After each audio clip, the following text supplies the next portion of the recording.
My mom lied to ruin my life since I denied funding my stepbrother.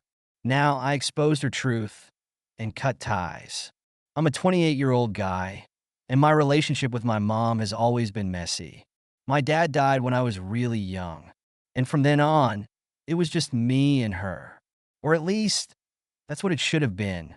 But my mom was never really interested in the mom part. She was always more concerned with herself, treating me like some obligation that came with her single life, something she needed to keep up with until she could move on to something better. She wasn't exactly warm. She was distant and cold, barely putting any effort into being a parent. No affection, no real support. I was the kid who learned early on that if I needed something, I'd better figure it out on my own because mom had no time or patience for it. It was like she was annoyed that I existed, like I was something she had to take care of instead of someone she loved.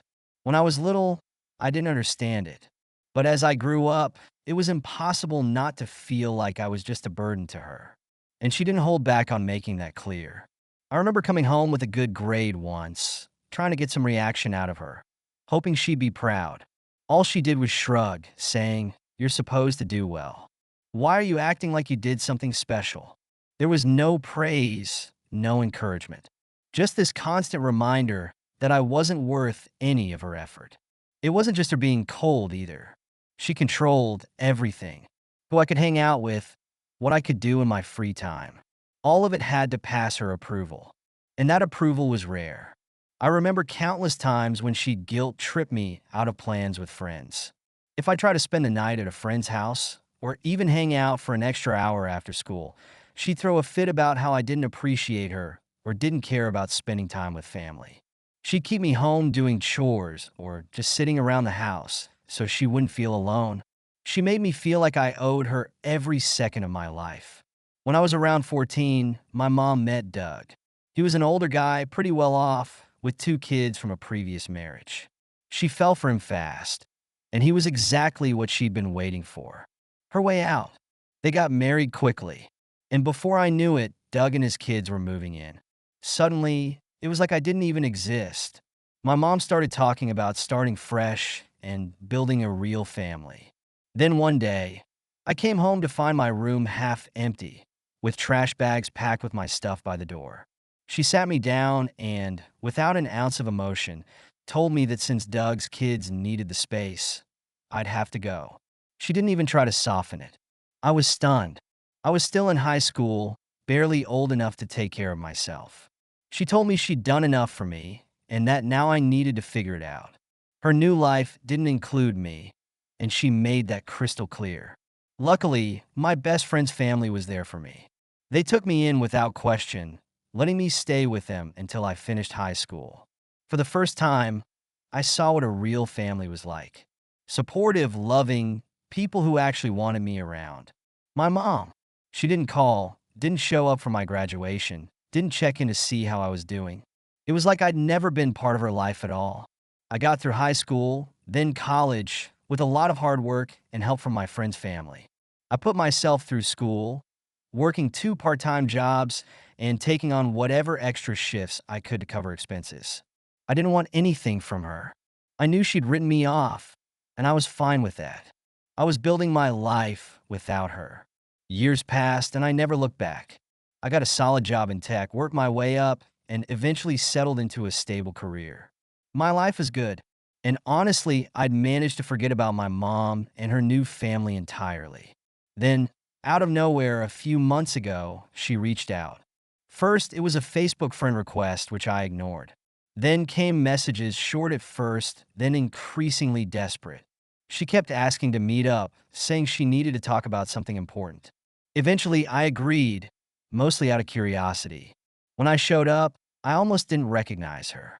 She looked tired, older, and had this desperate look about her. We exchanged some awkward small talk, and then she finally got to the point.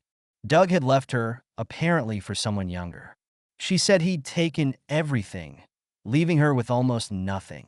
I sat there, waiting to hear why she'd dragged me into this. Then she dropped the real reason. Her stepkids were heading to college, and she needed help paying for it. She figured, since I was doing well enough, I could chip in for the family. I couldn't believe it. This woman, who'd thrown me out without a second thought, so she could start fresh with her new family, was sitting across from me asking me to bankroll her stepkid's education. I told her very directly, no. I said my money was mine, and I wasn't about to spend a cent on kids I didn't know or care about, especially after the way she'd treated me. Her face twisted, and she got angry fast. She started accusing me of being selfish, bitter, and holding a grudge. She went on, saying I was punishing her new family for things they had nothing to do with, that I was cruel and heartless for not helping out. I told her she could think whatever she wanted, but that I wasn't going to play along with her little fantasy of family support. I made it clear that she'd cut me out of her life years ago, and that I'd built my own life without her. I told her that she had no right to come back and demand anything from me now. She didn't take it well. She stormed off, shouting that I was heartless and that she'd raised me better than to turn my back on family. I left, thinking that was the end of it, but I was wrong. After that, I thought she'd finally leave me alone. I figured she'd go off and handle her mess somehow. But instead, she went off the rails. Within a week, my phone started blowing up with messages from random numbers.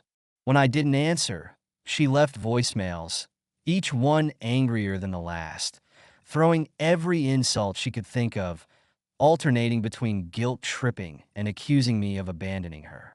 When that didn't work, she started posting on Facebook, tagging me in long, dramatic rants about how I'd betrayed my own mother and was letting my siblings suffer. She twisted everything to make herself look like the victim, like she'd been this amazing mother who sacrificed everything for me. And now, I was abandoning her and my family. It was infuriating, but I refused to respond. I just blocked her, hoping she'd eventually give up. Then came the fake profiles. When I blocked her main accounts, she started making new ones. Throwaway accounts posing as concerned family friends, random strangers, even fake distant relatives. All of them reached out to let me know how disappointed they were in me for not helping my poor mother. When I ignored those, she crossed a line I hadn't expected. She somehow found the contact info for my work. She started emailing my boss and a few colleagues, claiming I was abandoning her in her time of need, making it sound like I was some heartless kid refusing to take care of my poor, sick mother. She framed it as if I'd grown up with her giving me everything, and now I was cruelly refusing to give back.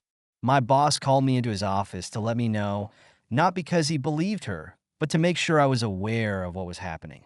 He reassured me that he understood family drama and that I didn't need to worry about it affecting my job. But it was mortifying. Knowing my coworkers had gotten dragged into her scheme made me feel like she was creeping into every corner of my life, determined to tear down everything I'd built just because I refused to let her back in. She didn't stop there either. She went after my personal connections too, contacting my friends, even the family that took me in when she kicked me out. She told them I'd betrayed her, abandoned her, that I was this ungrateful, selfish son who owed her for everything she'd supposedly done for me. My friend's mom, who had been like a second mother to me, was furious. She called my mom directly, giving her a piece of her mind, telling her exactly what she thought of her for treating me the way she had. It didn't change anything, but it was good to know someone had my back. Then she tried a new angle. She went to my extended family, people I hadn't seen or heard from in years, and spun them this whole story about how she was terminally ill and that her last wish was for me to help with my step-siblings' college. Suddenly, I started getting messages from aunts, uncles, and even some cousins, all asking why I was being so harsh and if I could just look past the past. I was hit with guilt trips from people who had no clue what she'd put me through. People telling me, you only have one mother, and family is all that matters. I was sick of it. So, I sent a long message to the family, breaking down exactly what had happened. I told them everything. How she'd thrown me out when I was still a teenager. How she'd started over with her new family and abandoned me completely. How she hadn't even shown up for my high school graduation. I told them that I'd built my own life from scratch without her, and that now she had no right to demand anything from me. Some of them were shocked, saying they had no idea, and a few apologized. But not everyone was understanding.